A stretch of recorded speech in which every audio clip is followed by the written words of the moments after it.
नमस्कार मित्रांनो, स्वागत आहे तुमच्या एका नवीन व्हिडिओ मध्ये. तर मित्रांनो, आम्ही आलो होतो वागेश्वर मंदिरामध्ये दर्शनासाठी. हे तुम्हाला जर दर्शन घ्यायचं असेल तर आपल्याला तरवलीमध्ये यावं लागेल. देव तर असं भव्य असं मंदिर आहे मित्रांनो. त्याला परिसर तुम्हाला परिसर दाखवण्याचा प्रयत्न करतो मी. त्यांच्याकडे असा परिसर मोठा आहे एकदम. बघा किती मोठा परिसर आहे. तर इथे कधीही आपलं क्लायमेट जर बघितलं आता तुम्ही तर ते एकदम छान झाले. क्लायमेट साठी काय आता बोलावं, वातावरण एवढं छान झालंय. तर तुम्ही कधी आलात फॅमिलीसाठी, फॅमिली सोबत, तर इथं दर्शनासाठी मस्त जागा आहे एकदम मित्रांनो.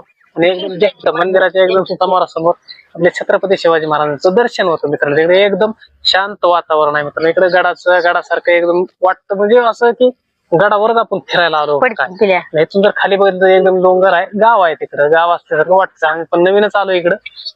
रे बघा असं मंदिर आहे, किती छान वातावरण झालेलं आहे. त्याच्यामध्ये ह्या मंदिराचं दर्शन घेणं म्हणजे खरंच चांगलं आहे, खूप चांगलं आहे. सो हाय गाईज, महाराजांचं जर दर्शन घडलं तर ह्याच्यापेक्षा नशीब असतं काय म्हणावं. म्हणून नशीबच लागतं महाराजांचं दर्शन झाल्यानंतर.